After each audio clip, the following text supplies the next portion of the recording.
And we're back with another episode. Today we have Dante Leon, who's here for training and teaching a seminar at our gym. So we figured come on our podcast so we can chat it up.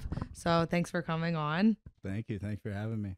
So you come to Long Island quite a bit to train. Yeah. So back in 2019, I got connected with Jason just kind of randomly.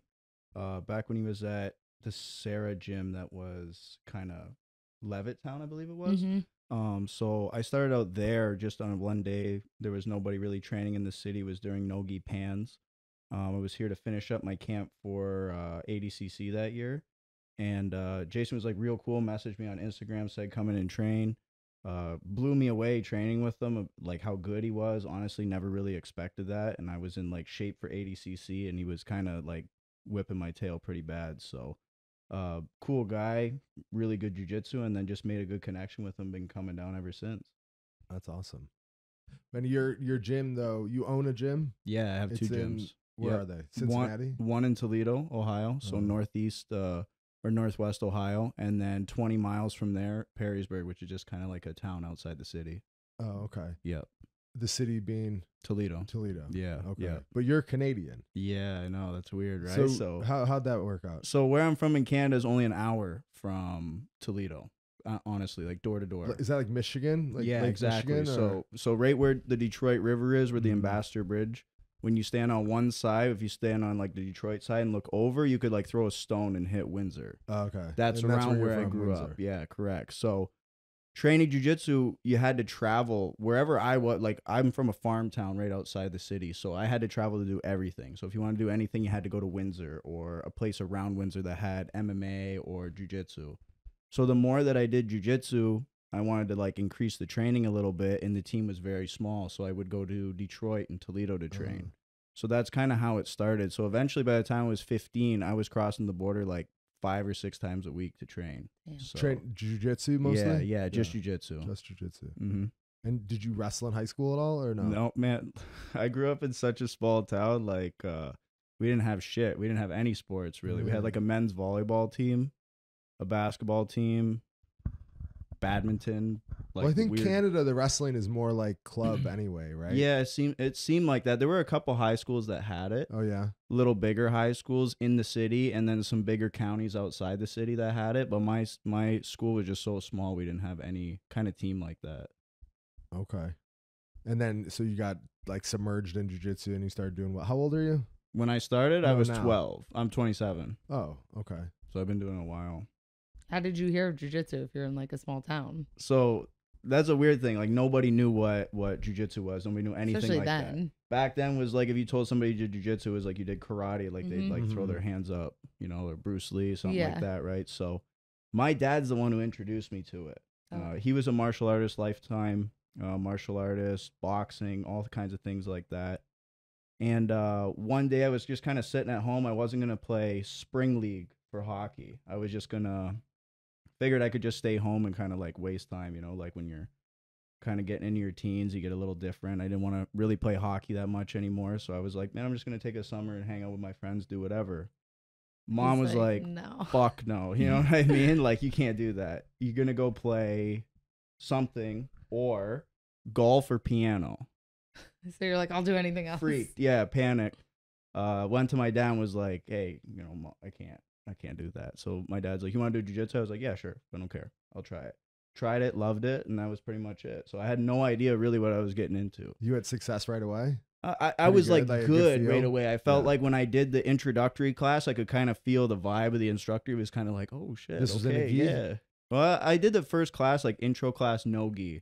I did the old school headlock, escape, stand up and base. It all came pretty natural to me. Yeah.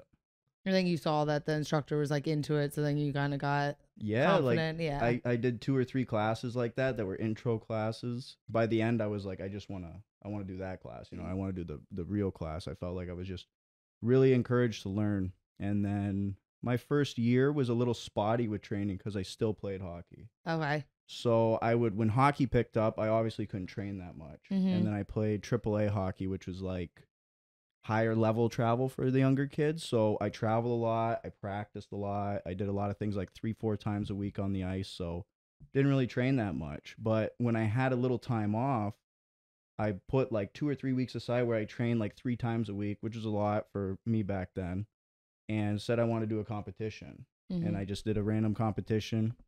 It was the Arnold Classic back when Naga used to be at the Arnold. So like way back. Yeah. And I won, and that was like the coolest thing. That's kind of what made me want to do jiu-jitsu. Then did you want to compete all the time? I wanted to compete all the time, and that's when I started going to the States more, because when I told the team and the instructor there, hey, I want to travel, I want to compete, they weren't in the position to go with me. Right. You know, jobs, families, things like that. It was kind of like a hobby to them, so I needed to expand a little more to find new training partners, better coaching, things like that. So. And after I got like 2 competitions in, I literally quit hockey. I've never put I put a pair of skates on to do like fart around and skate with friends, but I've never like touched a hockey puck in 14 years probably. Wow. So then you start competing, and then when did you decide like I'm gonna pursue this, like I'm gonna make this my career basically? I wanted to, like I had when I was a kid, I had like dreams of being professional, you know what I mean? But like, was there a professional? So that's the weird thing. Like, jiu-jitsu wasn't professional. Yeah, jiu-jitsu wasn't like professional. The first crop of that. That's how I feel. Gordon came around. That's how I feel. I feel like I'm like of the first generation of professional jiu-jitsu. I feel athletes. the same way. You know how what many I mean? do you think there are that like, you would call a professional jiu-jitsu athlete that make real money, like competing? And like that's like your job. Very few. Not many, right? Very few. You're Very definitely few. one of them. Yeah, very few. Even at the higher level, the guys who are competing and winning a lot of tournaments, they can't really say that they're professional jiu-jitsu athletes. They're not getting paid for matches. They're not headlining cards, things like that. So there's a lot of world-class talent out there that still isn't professional jiu-jitsu. You know what I mean? So when I was growing up, you would just have like these dreams or these little daydreams of like, you'd walk to the ring kind of like MMA or boxing, you know what I mean? But what did you, like, since there wasn't anything, when you were like 15, what did you dream about? I dreamed about if it was Pride, because I had every Pride on DVD. I dreamed about if it was like a Pride walk up with or without the ladies screaming. In Pride back in the day, maybe like Bruce Buffer, Michael Buffer, whatever, you made your own like scene, and it was basically that, and then you walked out onto a jiu-jitsu mat. And you would visualize Which that. is exactly like what ADCC was. Bruce Buffer was there. ADCC was literally that. That's what made me you pictured that in your head crazy. And I pictured that in my head for so long, because tournaments just didn't seem professional to me, even like the world championship. Even when I was a kid watching, like just a high school sport almost. Man, they were in a gym, like, you know what I mean? Like we went to that kind of vibe and energy, you know, is in every college, high school, you know, across the country. It's the same thing. It's a bunch of people pile into this arena. It's packed. You don't know when you're going to compete. You're going to be there all day. Mom's got sandwiches in the cooler, shit like this. So that was the world championships in jiu-jitsu. That was the biggest tournament on the planet, even ADCC back in the day. So to me, I wanted to envision something a little bit different. You know what I mean? I wanted that. But it was basically that a aura fantasy. of boxing. Yeah, honestly, I mean, it was made up. To me, it was made up, honestly. But that's kind of similar. Like when I was a kid doing karate, I was like, I'm gonna do this forever. Yeah, and but that was it's like before Ronda Rousey. There wasn't even. I mean, I guess at that point they had like started UFC, but I didn't know anything about that. And I was like, I don't know, I'm just gonna like be the best at karate. And like I got lucky that it like happened to happen at the same time. That like both of you kind of had that vision without, like, how do you have a vision without like you're imagining it like, and hope? Like I never had anything like that type of like. Well, because you knew what to I'm do. Gonna do, and then like you create it out of like just your head. Yeah, and like you just stayed the course, keep training, and here you are. I mean, if it didn't happen and the landscape didn't change the way that it has, I'd say in the last 5-6 years with jiu-jitsu, it would probably just be a pipe dream, honestly. It'd probably just be a thought that. Or do you think you'd try to transition to MMA? Probably, honestly, because you see back in the day, like all the really good jiu-jitsu athletes, like even the guys who had success in jiu-jitsu, like Damian Maia, Jacare, it's a little bit tragic. We literally had this conversation. You don't even get to see how good they could have been at jiu-jitsu because they never had a chance to make money. We're talking about guys who exited a sport. Even Marcelo and Hodger took a lot of time off before they were 30 years old. Like they're not even close to their prime yet. You know what I mean? So now everybody thinks that jiu-jitsu is such a young man's sport, but we've never seen anybody stay in the sport long enough to see what their potential is, right? To see, can there be a Glover Teixeira in jiu-jitsu? Like, yeah, there clearly is. Wagner's old as fuck. I mean, even Andre, right? Galvao. We can go down the list. Cyborg, tons of guys that are in their 30s and coming into their prime, just like we see in MMA, because the money's there. You know what I mean? I used to think that like jiu-jitsu, I was like, well, if they're older, they're usually better because it's just the time and the years spent doing it. But now you're also having younger people do good because they've been doing it at a high level from an earlier age. So you kind of get both of them. So now you own 2 schools. I'm sure you have a partner. Yes, right? I do. Runs the shit while you're. Yeah, I have a partner. That must be a good partner. Yeah, he's the man. Kelly Highmore, he's the man. He and I have been working together a long time. But I have a good staff. Who's your coach? So that's a weird thing. My coach is Heath Pedigo, but he's like 6.5, 7 hours away. So the majority of the training, he's in Southern Illinois, Mount Vernon, Illinois, right on the border of Missouri. So like about 7 hours from me driving. Okay. So all my day-to-day stuff's done basically through me. You know, I have a coach for nutrition, mental coach, lifting program, and workouts are done by somebody as well. So what that's about your taken care technique? Do you study? So or that has to be like all me. You know what I mean? I have to work study like, film, or I study a ton of film, man. I feel like I have to do extra work because I can't be a robot. I can't have anybody tell me what to do or what ideas they think are good. I have to bounce ideas off the people around me and do a lot of studying and a lot of work myself. You know what I mean? Do you ever think about like going somewhere with like a full-time coach, or are you happy with the way things are going? Well, I can't. You're doing well, obviously. Yeah, now I can't because I have my life set where I am, you know, between the business and between everything that I have kind of running in Ohio. So I kind of can't just like pack up and leave. But I do get these little trips in, like what I have right now, coming to Long Island to learn and train with Jason and everybody there, you know, going to Heath and visiting Heath and the boys at Daisy Fresh and all the other gyms and people that I've made connections with in the past. So I do have some good, you know, brains to kind of bounce ideas off of and learn from. But day to day, everything's run through me. You know what I mean? Now, it's funny because like when I watch, I'm not a jiu-jitsu expert, and I'm like, you know, I really like it a lot, but definitely not an expert. When I watch you compete, we watch like the, you know, who's number one and the ADCCs. Like, I think why you do so well isn't so much like a technical thing. It's like a mentality thing. Like you're almost like, you look like a wrestler's speed, like not speed in the way you move, but your pacing and your intensity is much higher, I think, than most of the people. I would agree. With. I would agree. I think now at the high level, as jiu-jitsu becomes more professional, as it has, at the higher level, you do have those professionals that are very similar to me in that way, that they are really good conditioning, mentally well prepared. Everything's been on point in their camp. You know, they take a lot of like pride and a lot of priority in being prepared. But there's still some people in jiu-jitsu who kind of lack that, even at a higher level. It seems that way to me too. I mean? It's still like, we're rolling, flowing. Exactly. Where you're not, a lot of like joking around. Still feel, I mean, like a lot of slapping and bumping hands. It's true. I mean, there's still that culture around jiu-jitsu, and I think that it's not super professional yet. You know what I mean? We've had one ADCC like what we just had. You know what I mean? We haven't had like a bunch of shows that were that big. But once you break that seal, I mean, I think definitely broke this time. I think now it's going to open up, and I think now the more that you see better athletes get in the sport, I think it's going to be a problem, because this will be weird and this will offend some jiu-jitsu people, but a lot of jiu-jitsu people aren't really good athletes because they weren't really good at anything else. Because if they were, they would have been playing other sports where they could have probably like made more money, had more opportunity. So you don't see a lot of even really talented college wrestlers getting into jiu-jitsu because they have a whole career of athletics before. By the time they're done, they're too like beat up to do jiu-jitsu. Exactly. Yeah. I also think some ego has to do with that. I always think, why don't wrestlers translate into that? But if you're a really good college wrestler, people think, well, he'll go in there and fuck everyone up, except maybe like Gordon or the best guys. Be like, no. Like an average purple belt, the first day you go in is submitting at first. And I think that for a wrestler to break through that, it takes quite a bit of, no ego.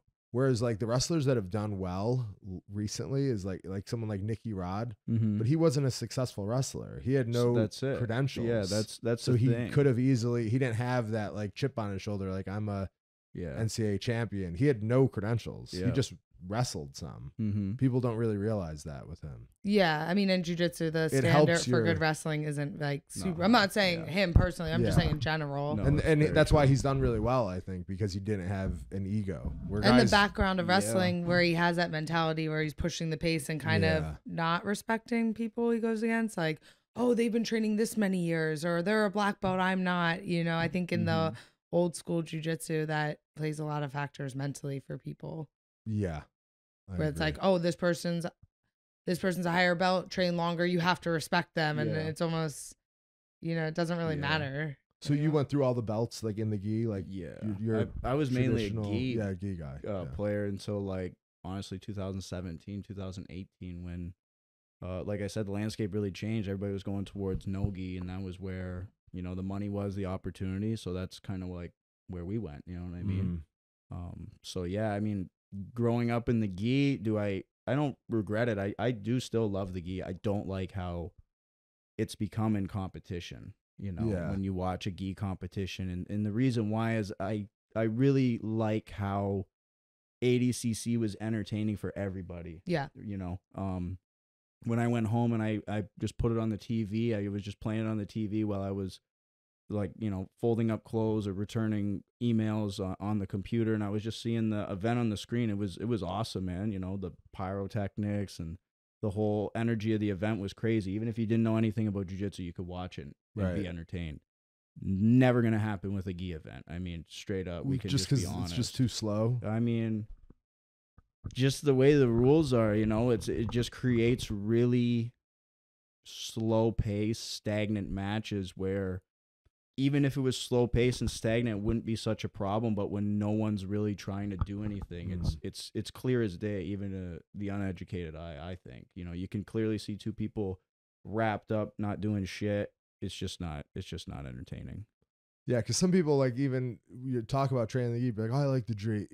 It eliminates the scramble. It takes away the scramble. That's the only fun part to watch. That I like. Yeah, this is athletics. You know what I mean? Right. It's athletics. Why would we take away the athleticism of people? So that's why I think that's cool about the gi, that it kind of can nullify a lot of movement if you know how to use it. Right. You know, but if you're not using that to progress forward into dominant control or submissions or things like this, then what's the purpose? You know what I mean? It's not really entertaining, and it's not really taking our sport further, I don't think. You know, I'm not saying we need to eliminate it by any means. I think it's a beautiful art, but there definitely needs to be some changes made to the rules in competition, because I think there's quite a bit of separation between the two now. And I like what you do. I don't really even call jiu-jitsu. I just call it grappling. Yeah, I would say submission wrestling. That's like, I think that's a way better way to describe it, because it's like ADCC, different. You can't really call that like jiu-jitsu, right? No, I don't think you can. I think submission wrestling, submission grappling,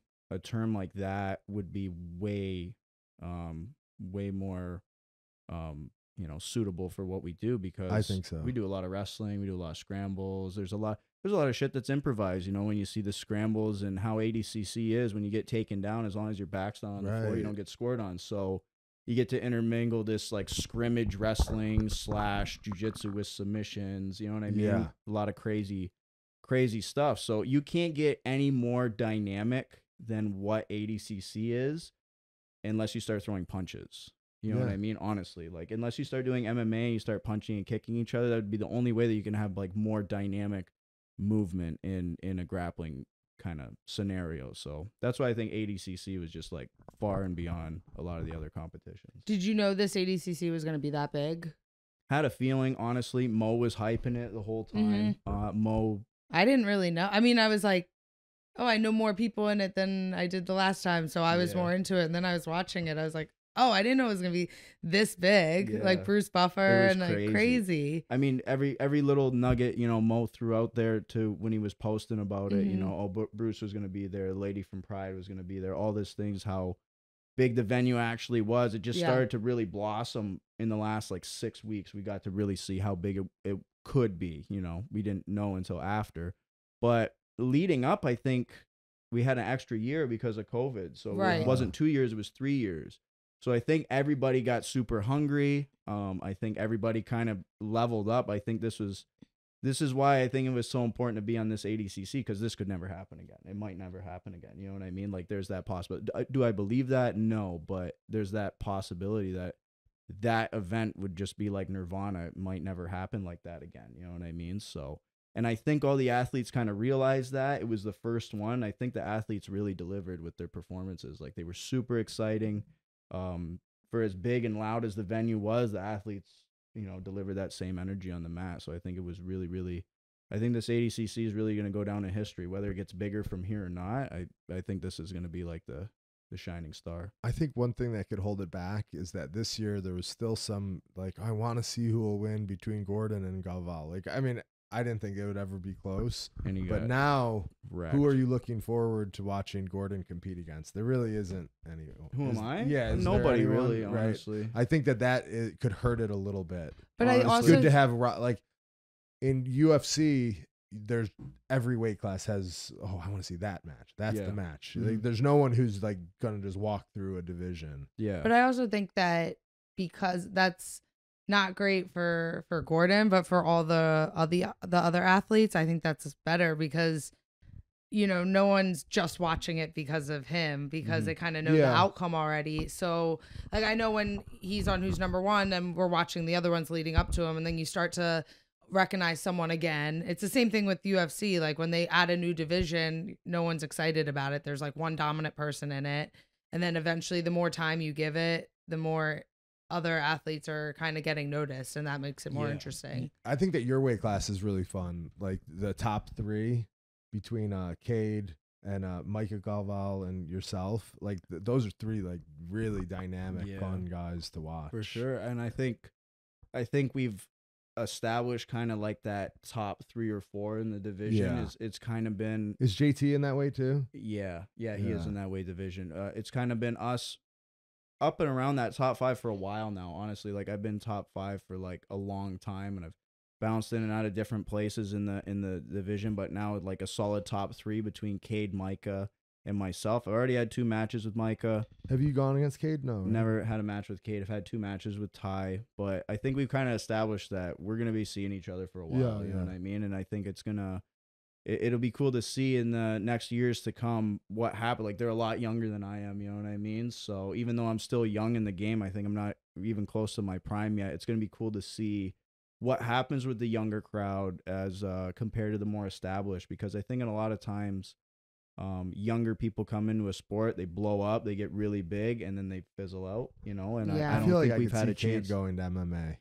I think 100% Cade will go to MMA. Yeah. I think Well, that's Ty a big and Cade thing. both said that they wanted. They got to make a decision soon, but I could. But that's see a big them do aspect that. with like jiu-jitsu. If someone goes to MMA, then like that, they're out. They're pretty much out. Even if they do a couple of competitions. No, if you take a year out, you're done. If you go to MMA, you're done. Jiu-jitsu Gary, more than any other sport. Like, Gary Tonin still competed, but like he's definitely, you think of him as more of MMA now. You don't really think of him as jiu-jitsu. It's hard to do both if you're going to do it at a high level. Yeah, you have to be all in. So then you're kind of, you know, if there's, like you said, if there's young, especially if they're only like 18, 19, you're like, I wonder if they're going to do MMA. Because then that means they only got like 2 more years. Now, I mean, they could get a girlfriend. Or they just get burnt out, you know? They might just like wake up one day, get a girlfriend, and be like, and I'm not saying that they're going to do this because I know they're dedicated, but when you're that age, you know, we've all been that age before, and you do stupid shit. Oh my dumb God. shit happens. You've experienced that at the Olympic Training Center. Yeah, we talked about this. I've talked about this a few times on this. When I used to coach wrestling at Edinburgh University, Tim Flynn was the coach. He's like a legendary coach, but he used to tell everyone at the beginning of the year, you don't have to beat everybody. You just focus on yourself. Do the best training you can, be the best that you can be, and someone's going to get their girlfriend pregnant, and someone's going to break their leg, straight up, and someone's going to be ineligible, and someone's going to quit school. Absolutely. And just even if Jordan Burroughs is in your weight class, the 1 year he tore his ACL his junior year, and there's a guy from Harvard that won that weight class. He would have never beat Jordan Burroughs, but if you just stay the course, people just drop out. Not that you want to win because Cade goes to MMA. No, but that's part of the If you stay the course and keep doing what you're doing, that, you know, there's a good chance you'll. It's hard to stay committed like that for that long. That's harder than. Sometimes harder than just winning. Something as simple as, like you said, getting a girlfriend. Yeah. That could completely derail the career. Yeah. Absolutely. And I think I've set myself up in a way that I don't have a choice to do anything else now, which I never really wanted a choice because this is what I want to do. You know what I mean? This is like my passion, my desire. But I have a gym. I have a training facility that's my own. That's all my own weights and everything. That's like specific to what I do. I only do jiu-jitsu. You know what I mean? So like my life is this. So I'm not really going anywhere. I want to do this till I'm 40. That's what I put in my head. After 40, then we can make a decision if I can keep going or not. But that's what I want to do. I want to do this shit till I'm 40. There's a lot of guys in MMA who do it till they're 40 and are successful. I don't want to be a 40-year-old dude just getting like smashed by everybody just to say that I do it. You know what I mean? Yeah. But I want to be able to be world class until, I'm 40. So another like 12, 13 years I think I have. For That's sure. great. Now you mentioned like your weights and stuff. That's something I want to talk to you about. Yeah. Because you have DVDs on like strength and conditioning. Yeah, right? I have 2 BJJ DVDs. Fanatics. Yep, correct. And those do well. They do, yeah. Especially the first one I did does really well because it has the whole map of like how to train. It has like a breakdown of the conjugate method, a conjugate system. What is that? Side. So it's just a. Because did you train at Westside Barbell? Yeah, I do. I train there okay. every week. So I'm actually sponsored by Westside. So I'm kind of like one of their athletes. So before Louis Simmons, that I actually got to put this out. You trained with him?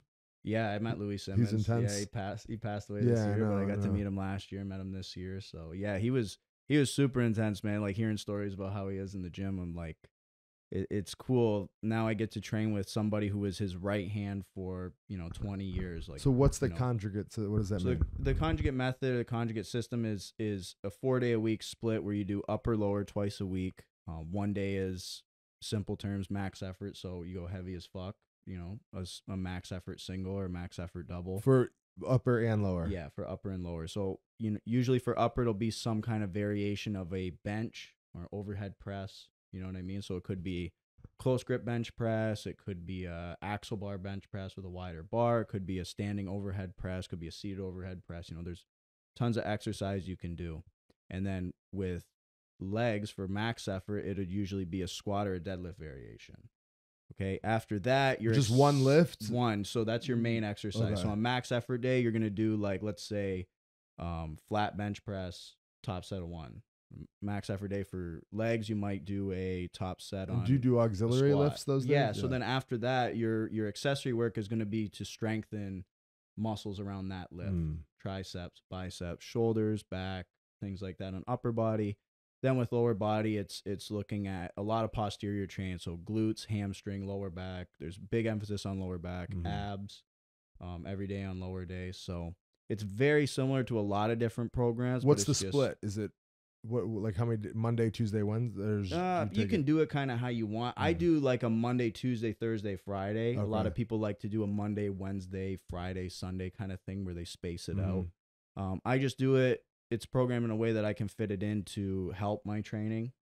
That's a big thing about it, is it's very adjustable, so you can always adjust the volume of your accessory lifts and things like that, because that's really what gets you sore. If you're doing like 5x5 on heavy squats and 5x5 deadlifts, you're going to be sore as fuck, probably not going to be able to train very well or do jiu-jitsu very well. So not on the heavy day. What's the other day? So that's a speed day. So that's where you're looking at doing like 10 sets of 3, 10 sets of 2, 12 sets of 3, different things like that. You can mix it up differently. You can even do 5x5 where you're using sub-maximal weight and then you're moving it as fast as you can. Is there a long rest in between? Little. Like 1 set of 5? Then 1 set of 5, you rack it and you stay on the bench. Oh, like 10 seconds? You know what I mean? Another maybe 30 seconds, 40 seconds, you're coming out, you're doing 5 again. If you're doing doubles or triples, you and I would just be going back and forth. Like your action is my rest, basically. And doubles, how many sets of that?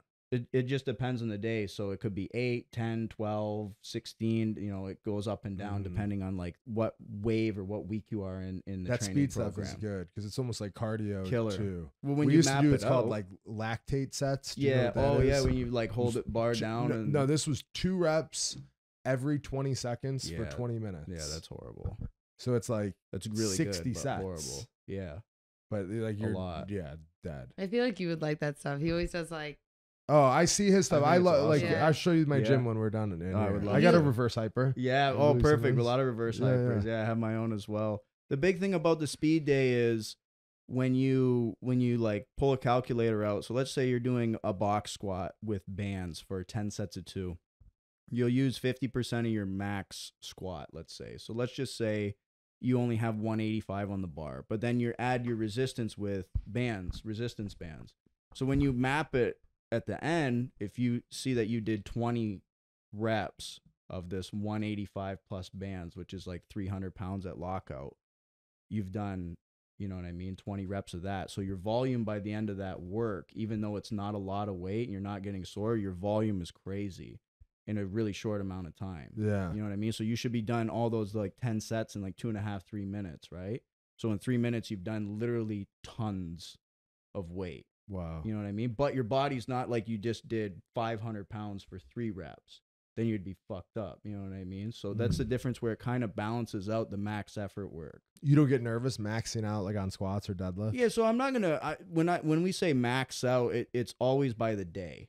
You know what I'm saying? Yeah. So like it's not like a PR every time. Yeah, no, it's not like if I deadlifted 475 last week, I have to deadlift 495 when I do it again in 2 or 3 weeks.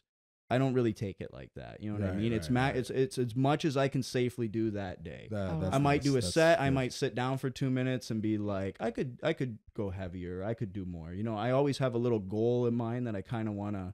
I have like you write down what you get or you put it in your phone and then you want to do a little heavier the next time. But if it's not there, it's not there. You know what I mean? But you take nutrition serious? Nutrition's very serious. One thing before I go to nutrition, I used to lift in this gym like when I first started that had no safeties or no nothing. It used to fucking squat heavy as shit. Like if you missed, you die. You know what I mean? Like that was literally it. So I think lifting in a garage that way with like no safeties or anything kind of like bulletproofed me to it. Sure. So I kind of didn't give a fuck if I failed or not. But like now I don't really care about failing because you have the power rack with the safeties. So if you fail, you just ditch it. You know what I mean? You just dump the weight. If you fail benching, you still have the safeties on because I have like a all-in-one bench. So now I don't really feel too bad about it as long as I don't do anything like really stupid to like tear a muscle or anything. But as long as you keep it on how you feel on that day, it's usually okay. But yeah, about nutrition, I take nutrition extremely all the serious. time. All the time.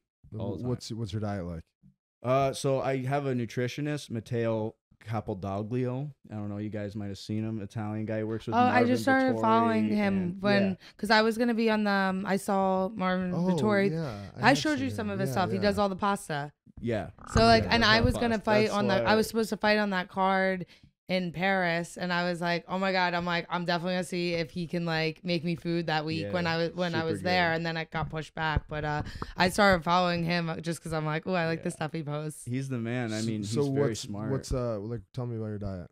So basically, it's like my favorite carb. If I had a carb that I want to eat, is pasta, and he does a really good job working that into the diet where it just makes sense and I can do it. So what I never realized before is, when I was working with other people, and I hadn't worked with somebody for a while until I worked with him in January of this year, but I always ate like 5 or 6 meals a day, carbs, fats, proteins, greens. Like I always had a good diet, you know what I mean? And even when I would have like a shit day, if I was like traveling, I ate McDonald's or something, or I had my cravings, I still got all my other meals in. So I had a really good habit since I was in high school of eating that 5 or 6 meals a day, you know what I mean? So transitioning to his diet wasn't very hard, but the amount of food that you should be eating when you're training a lot is kind of staggering. Like I honestly thought you always, even when you're cutting weight, it seems like that's the thing. Like when I first started working with a nutritionist, I was like, no, like I don't think you understand. I'm like, you've worked with like girls before. Yeah. It's never, he's like, yeah, I know. He's like probably crazy. Rolling his eyes at me, but you got to eat all the time. Oh, it's not just eating all the time, but when you see. It's the same meals that I was eating, you know, wake up, breakfast, snack, lunch, snack, dinner, snack kind of thing. But the amount of food that's on, especially lunch and dinner, is like, to me, I still look at it sometimes. I'm like, does this fucking guy know I'm cutting weight? Like, seriously? Like 3 cups of pasta dry. Wow. So that's like more than a half a box of pasta in a sitting. And that's like 2 or 3 times a week I'm having that. And then what's your proteins? And then you have like chicken or fish with that, like usually 4 ounces, no more than that at lunch. Then night might be a little bit more protein and some carbs, you know, cup or cup and a half of brown rice, a lot of greens. He's really big on greens and mixed veggies, things like this that I realized I was really lacking before. I would think if I had like a couple handfuls of salad or something, it would be good. But like those big trays of greens last me, barely a week. I'm scraping the bottom of the thing by the end of the week. And a lot of tomatoes, beets, things like that, different greens, a lot of asparagus, peas. How many grams of protein a day? I would say that I don't really exceed 200 grams of protein in a day. And one thing he does is he kind of does things in waves. So there might be a couple meals where we're eating, you probably do kind of the same thing, but you're kind of eating like fats and proteins and a little higher fat and protein than you're usually eating. Like tonight I had 8 ounces of steak. I usually don't get 8 ounces of steak, cup of beans, and some veggies. So then tomorrow we're really going to hit carbs hard because we're having 2 training sessions and then we have a lifting session at night. So then the carbs are going to go way up tomorrow, like from the morning, lunch, and then at night. So you send him your training schedule, and everything's ties it in what with what you're eating. Yeah, oh, wow. That's why I think it works so well, because I'll send him if there's even a change in the day. You know what I mean? Hey, coach, not doing that session later. I'm going to do this later. He'll send me what changes to make or what to do. So the plan is not really something that I could like send to somebody and they could use successfully, because it's like completely to what I do. You know what I mean? And I think he's able, I don't really know the science behind it, but I think he's able to have me eat so many carbs, not just from my workload, but because he can cycle it. You know what I mean? The times where we're basically fasting carbs and not really having a lot of carbs and having a shit ton of carbs. And then Sundays we do a fast. So I just drink like BCAAs. I eat a handful of nuts. Espresso? Fuck yeah, all the time. A lot of coffee. I even messaged him. He's like, I want you to fast Sunday. I'm like, can I have coffee? And he's just like, yeah. Like, I fast Mondays. You know, you do? Yeah. So Sundays I do my fast, but then at night I eat pizza. Yeah, that's good. Yeah. Every Monday I say, he's like, fast. I'm like, I'm going to fast. And then it's like 10 a.m. I'm like, nah, never mind. I'll just eat healthy. I eat Sunday dinner. He could do it easily. I eat way more than him. Monday night.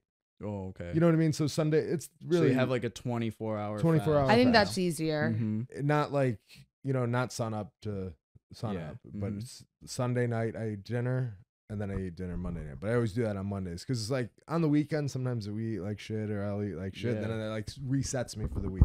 See, I think it's so hard to like Sunday is more like a day off. If I do something, it's really like kind of spontaneous. Hey, you're going to be in the gym today. I'll drop in and maybe we'll, quick workout or drills or something like that. Maybe if somebody's in from out of town, we plan a session that day. So I don't really have too much planned for a Sunday.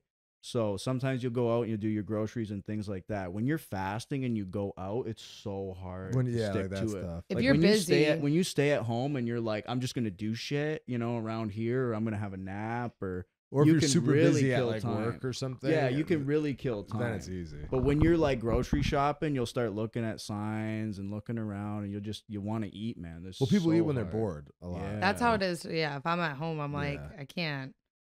And I'm like, I'm not necessarily hungry, but I'm just, what else am I going to do in the house? Yeah. I could probably do better at fasting when I'm training all day, just because I'm busy in and out of all the gyms. So do you fast how often then? 1 day a week? Just 1 day a week, just Sundays. Yeah. Mm-hmm. And it's like 24 hours or? Try and eat dinner Saturday night, and then not eat anything through the day, and then whenever my dinner is going to be, if maybe it comes a little earlier. You enjoy that dinner too, right? Oh, it's unreal. It's so good, right? Yeah, 2 pizzas, man. I try and get like 2. Where do you you go out and you get a margarita pizza? They have good pizza in Ohio? Yeah, you want to know where I eat pizza in Ohio? I buy it at the store frozen. I put it in the oven. Which frozen We pizza? don't have very good pizza. So the margarita pizza, Amy's That's margarita the best. Is this Amy's frozen pizza is as good as almost any other pizza. He other always than says, he's like, it's my favorite pizza that's not. Oh, yeah. The margarita pizza is perfect. Yeah. Amy's margarita pizza is so as good as any pizza that's not like an elite place. Like, have you I ever would had agree. like really good New York pizza? Yeah, when I've been to New York, Sauce I've had really good places. So I had. There's a lot that aren't really good. I had the one place by the gym that's good, Umberto's. Oh yeah, That used to be by the gym. Yeah. I've I never was had thinking any, like like, Manhattan. Like, no, I've never had any like. Man, I there's gotta bring it if in you there. go to We're going to Henzo's City, on yeah. there's one like on right the a block from Henzo's. one block from Henzo's. It's called Suprema Pizza. It's good? Insane. It's on really good. 33rd and 8th. It's right next to the train station, Yeah, so we'll it's go, like for right sure. there. What day are you going there? Saturday. We'll be in the city Saturday. That's why I Maybe said we'll if they shoot. was telling go, me, I said yeah. if they go, then maybe we'll train.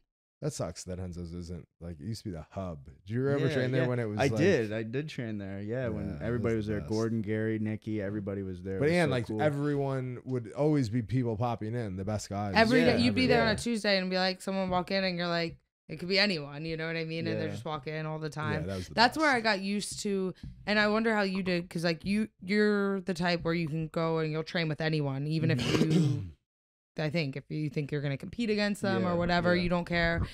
I'm like that, and everyone at Henzo's was like that, but because we were forced to, we were Oh, yeah. in New York City every day. There's Yeah, visitors, people so coming all I the didn't time. realize till after I started training there. I'm like, oh, other people at gyms, you're not forced to do it, so it's so weird Yeah. for them. People think it's weird. Yeah, they're like, oh, well, they're in my weight division, or I'm gonna compete against them, or I don't know them, I'm not going with them. Yeah. How did you get like? You think that's just their personality thing? Because I don't know. I don't know why people are like that, where they have this. I think maybe they think like you can't see my secrets, or you can't see my. You know, I don't really know.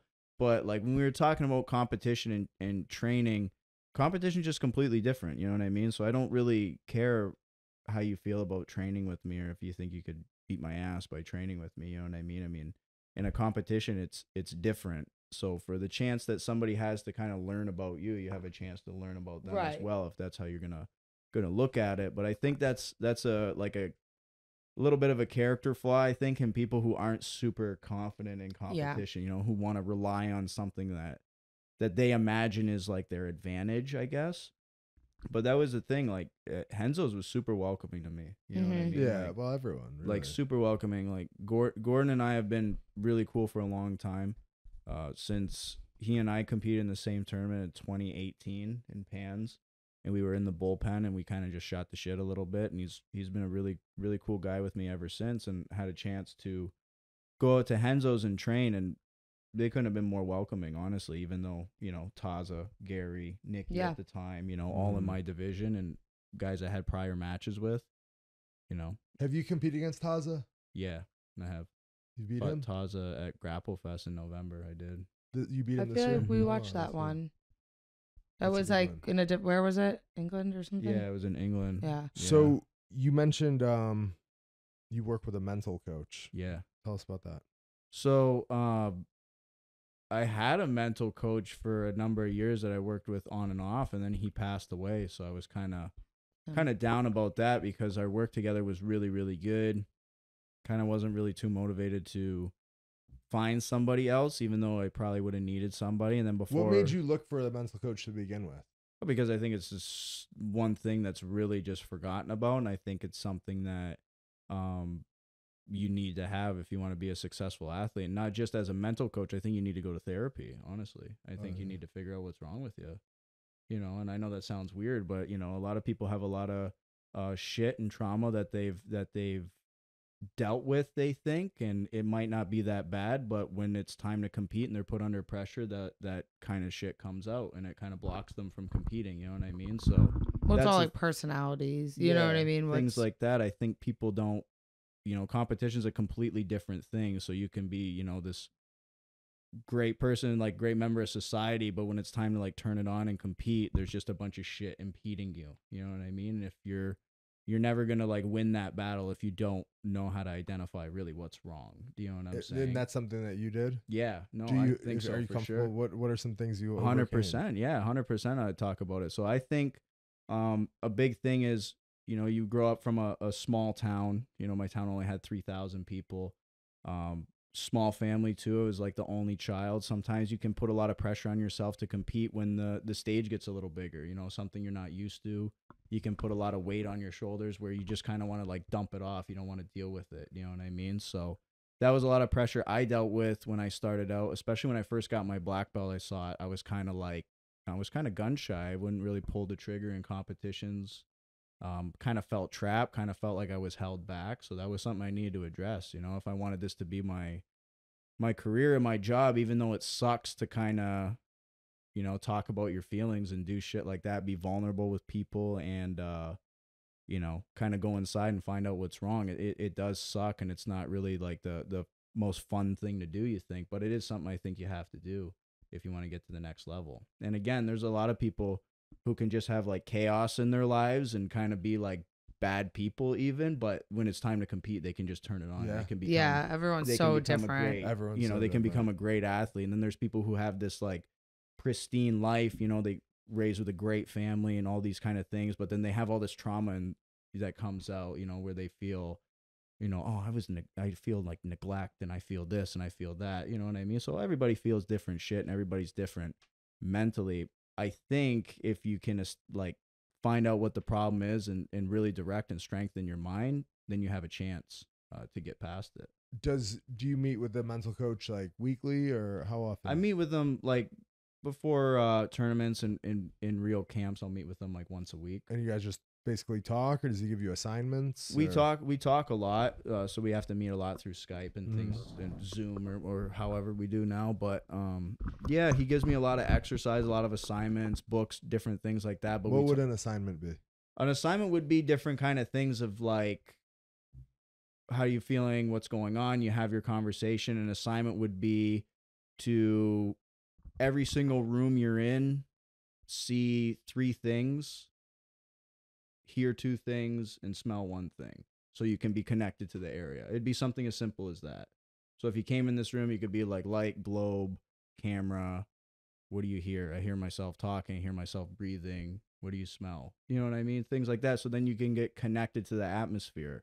So if you bring that through a lot of things in your life, you can get connected to where you are. But when you compete, it's huge. You know what I mean? Because you give yourself a chance to not get like starstruck like at ADCC. If you just walk out like blind and just start looking around, it's like nothing you saw before performed in front of. Whereas if you have a chance to kind of like get in the venue and kind of see some things, slow your breathing down, do some envisionments and things like that, some mental work, then you've been there before. You know what I mean? And that's a really good thing to have, especially against somebody who just like comes in blind. Yeah. Yeah, because for like a lot, even though you compete all the time, they're all different. So like for ADCC, you only get to do it. Yeah, for sure. Every few years. Like even for MMA, you can do it 3 times a year. That's a lot more. Yeah. And it's exactly the same every time. It's exactly the same every time. Yeah. Yeah. Experience is such a huge thing, you know, and you can't make it up. Like I can't have JT's experience right now. He's been to like 6 ADCCs, you know. I can't have Wagner's experience. I can't have Gordon's experience. They've been to more tournaments than I have, like more ADCCs and things like that. Well, I can level the playing field by, you know, 1, being trained and prepared and, you know, all that besides the fact, but getting used to that, you know, not just envisioning it when you're not there, when you're in your home or when you're wherever doing meditation, envisionment, things like that, but you can go to the venue and walk around before the tournament starts, you know. In April, I went to the Thomas and Mack Center and walked around because I was there to corner somebody in the UFC, so I didn't want the first time I saw it to be when I walked in to weigh in the first day, you know what I mean? So I walked in, I walked up the stairs, I tried to get in, I tried to like harass a janitor to let me in, he told me no, but I walked around the building, I saw where we were going to go in, I could peek in the window, so I saw enough to be like, when I first see it, I really don't give a shit. I've been here before. You know what I mean? Literally. So you did that in April and the competition was in September. That's cool. Yeah. So I was sitting, we just got done a workout. My friend already made weight. He was getting a workout in a sweat like I don't think it was the morning of the fight or the morning before the fight. I think it might have been the morning of the fight.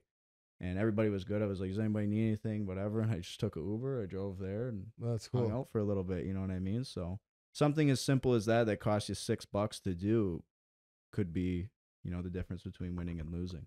Yeah. Do you know anyone else that you've competed against or trained with that like does all the stuff that you do? No, I don't think so. Like, I mean, or do you know anyone that does like half of it? Yeah, I mean, I'm sure there's people that do. Do you know anyone though? Like, no. Yeah, because I mean, like, no one's. It's like there's, you know what I mean. At I don't the highest even... level in the UFC, like the highest, we never see no one's professional. She's like what you're saying. That's what yeah. She's like there are like a few people in it, like because I remember when I first got to the UFC, I was like, oh my god, it's UFC. Like you have to level, or even when I turned professional, I was like professional. I'm thinking like, okay, the difference of a high school football player and a football player in the NFL, like the difference is like what you do with training. Day, so I assumed that that's what it was like, and then I would be around like being in this area, New York, New Jersey, around so many already well-established fighters, like some champions and like legendary fighters and stuff, and I would be in the same session as them, and I was like, wait, like they're not doing anything. They're not doing anything. They're just like kind of hanging out at the gym, like, and I'm like, well, maybe I'm really bad because I can't. If I train like that, I would never be even professional. Like the consummate professionals, like you guys are anomalies at even the highest level. I agree. I think that most like the consummate professional, like the super focused, like every area, every aspect. I think that's unusual. It's crazy too, but especially in jiu-jitsu. Like no, jiu-jitsu is almost. I think that's why there's so few of us getting paid to do competitions because of that, because there's so few. Yeah, because I think very like minimal people have even like a nutritionist, which is like, to me, it's like, oh, well, if you cut weight, you should, they have plenty of nutritionists if you have Instagram, you can find plenty of ones, and they're not expensive. It's not hard. It's really not. So many do that, and then like none of them strength train. No. I mean, jiu-jitsu's strength training is like fucking prehistoric. Honestly, it's ridiculous. It's similar to boxing, where like boxing giggling over there, but it's true. I don't know. I mean, some of the guys are pretty strong in draft. They're strong, but they're not like doing like. I think now it's gotten a lot better, but I think for the most part, jiu-jitsu was under this belief that boxing was, like you said, in the 70s and 80s, where you're gonna be slow. If you get too big, you're gonna be too slow, and you're gonna be this. Obviously, that's shifted though, especially in boxing is completely shifted, but boxing and other sports are like way ahead of us. No, I'm saying in jiu-jitsu though, every guy was like crazy jacked. Now it's definitely changed, but even back in the day, it never made any sense to me because. Growing up, I was like such a big fan of bodybuilding and powerlifting. One of like the first sports I really started to study and follow. And I'm like, why is everybody in jiu-jitsu that's at the highest level jacked as fuck? But then you're telling me that I got to do yoga and natural gymnastics. That doesn't make sense, bro. You know what I mean? And like the videos, like sport. This dude rocking out push-ups on his knees and he's just fucking rippling. I'm like, that dude didn't do that. Come on, man. You know what I mean? Like I was a kid kind of looking around like, really?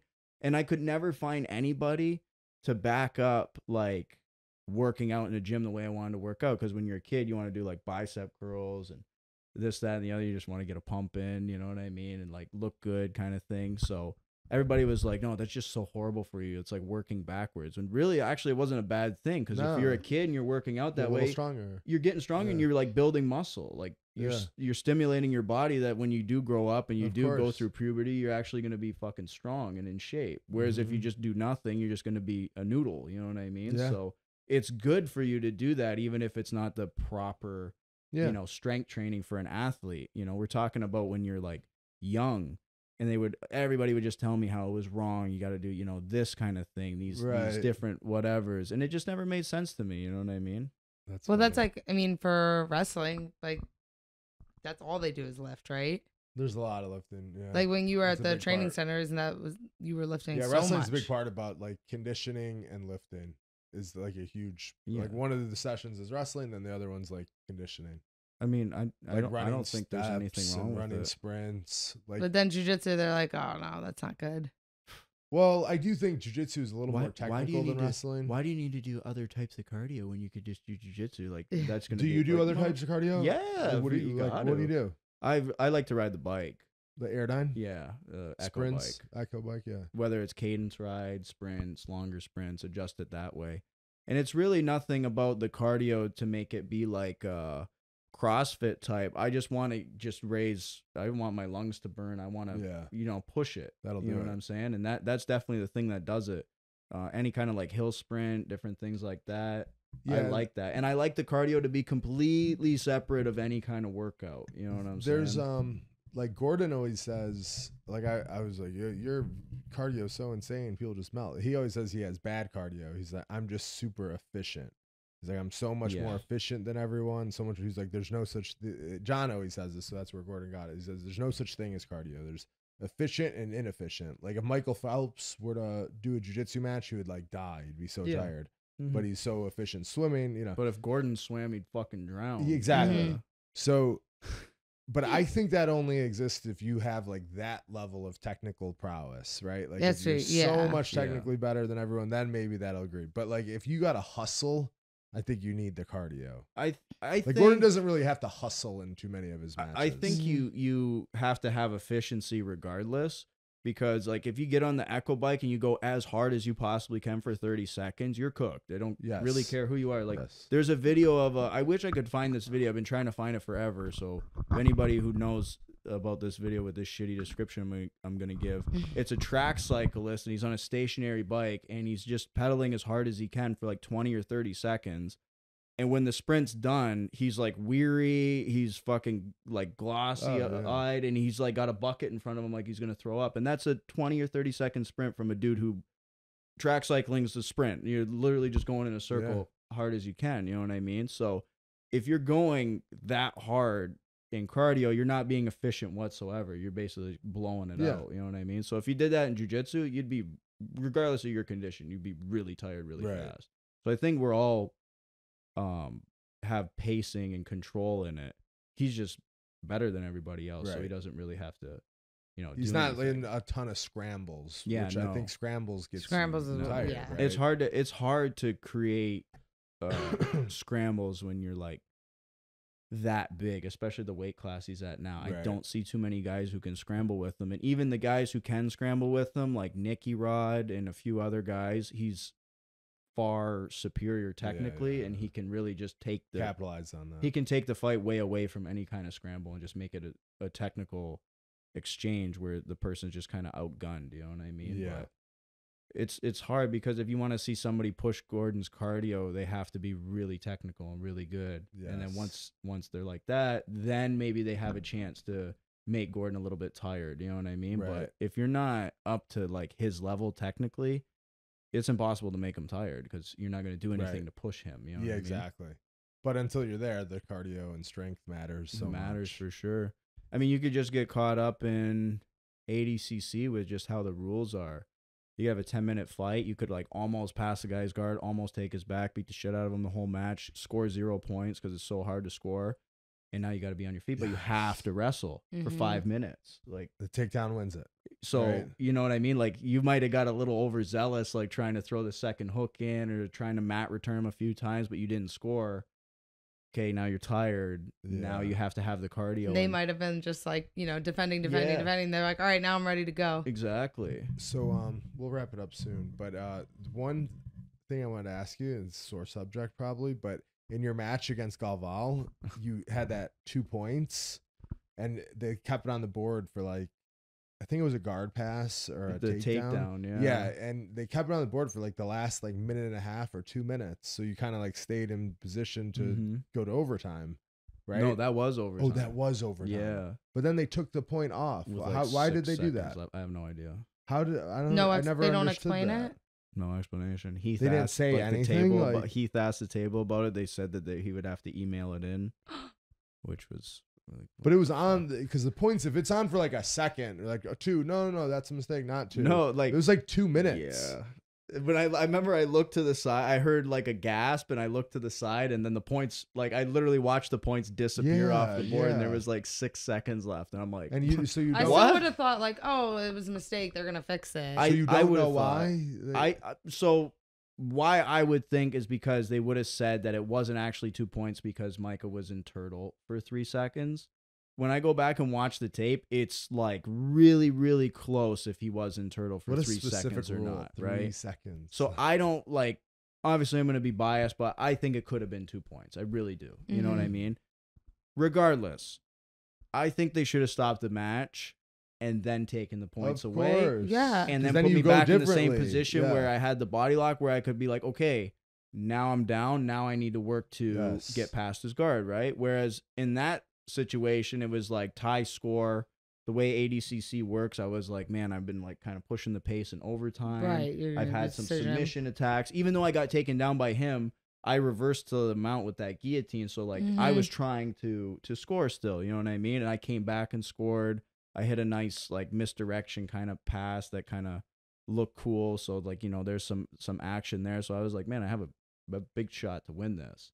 And then they took the points away with no real explanation. I just wish, even if it wasn't points, you know, I'm not going to sit and complain about if it was points or not, but I just wish that they would have stopped the clock. Well, no, I mean, because if you put the points on the board for like any amount of time, it changes how you're competing. Absolutely. Right? And they left it up there for a while. A long time. Over like especially because we don't watch like a lot of jiu-jitsu. So ADCC, especially towards the end, we're like, all right, we got this. We got all the scoring down. Like, you know, in the beginning, I'm like, so confused. Wait, what's going on? And then I'm like, wait, I thought I understood what's going on. Now I don't. I'm like, but then it ended up being, it was just like an insane thing to happen. It was crazy. And then that's such a kick in the nuts too, because the final of ADCC was so cool. You get to get announced by Michael Buffer and things like that. Then it's against Cade, somebody I haven't had a match with, who it's kind of been in the talks of like you said, you guys are in like the top of the division for a while. So man, I was like, gotta have a match with Cade. This would be like the greatest time to do it. Like the biggest tournament, the biggest stage.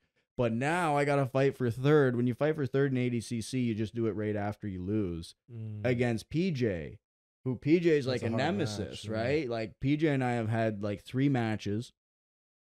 He was tough and he was red hot that weekend. He just, I don't know if he saw his match with Cade, but he was like all over Cade for the majority of the match and then slipped up and got armbarred. But before that, he beat JT 4-0. Like he was on fire that weekend. So it's not an easy match to have.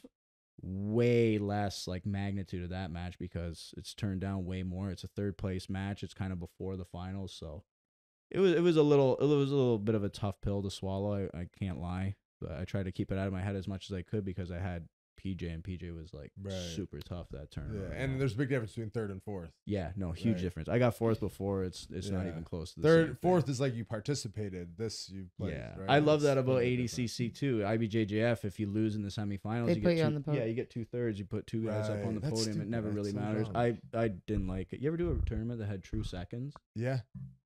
Usually like a qualifying tournament. What's that? Like if you lose in the finals and then you didn't face the guy who took 3rd, he has the opportunity to wrestle you for, I feel like they used to do that like if there wasn't a lot of people That's just so to get cool. mad. Yeah. I think it's better. That's so cool. Yeah, it's pretty cool because it takes like the bracketing kind of out of it a little bit. No, for sure it does. For sure. At your gym, you coach a lot, like competitors. Do you like doing that? I love it. I love the competition class.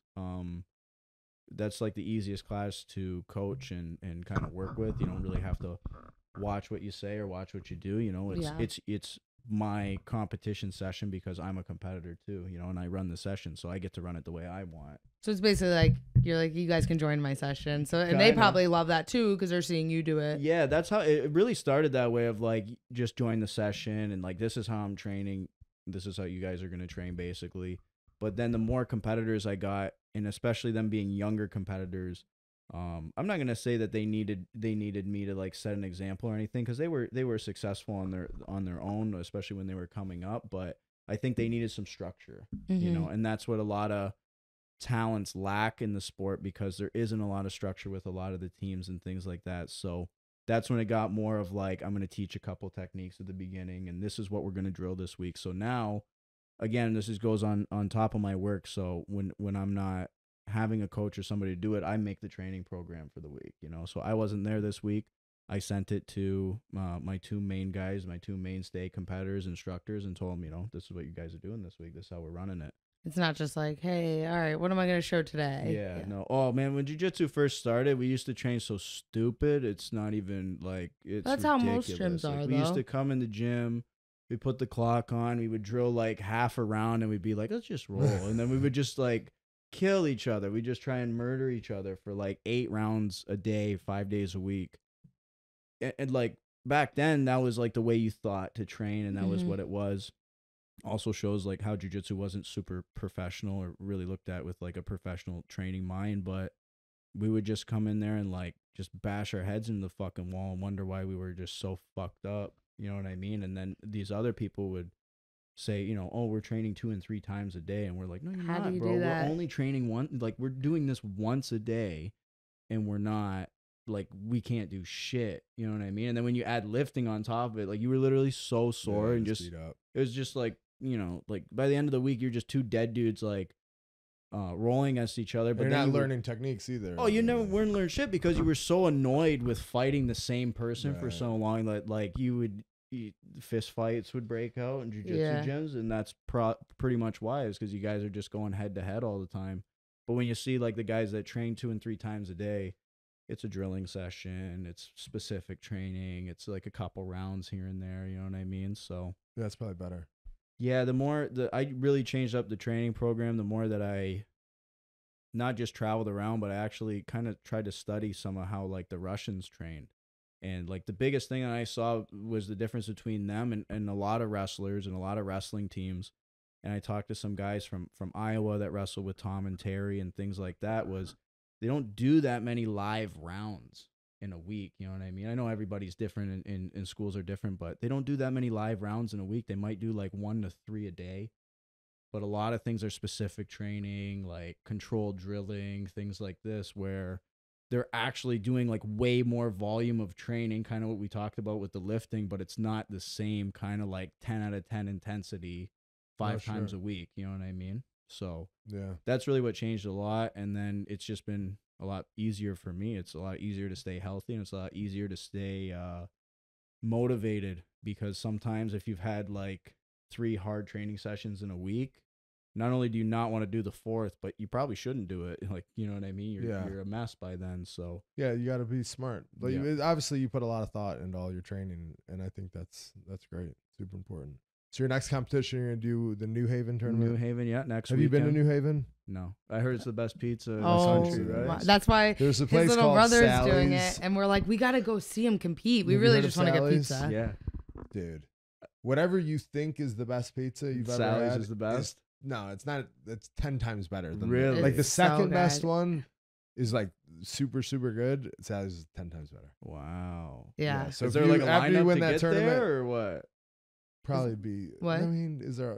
I don't know. Oh, I mean, maybe a little bit, but it's not like crazy. It'll be. You busy, could go but after and yeah. get it. You It's can not go like after and get it, but you have to get it. it is. If you like pizza, so Oh, I love it's better than Amy's pizza.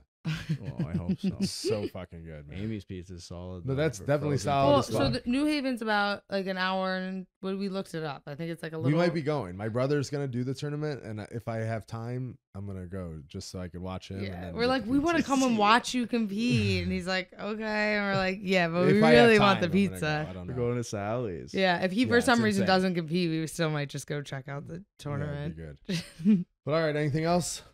No, that's Thanks it. for coming, man. Really appreciate it. It's Yeah. good to get to know you a little better. All right. Yeah, we'll put all his information in the notes so you can find him. And see you next week. Thank you.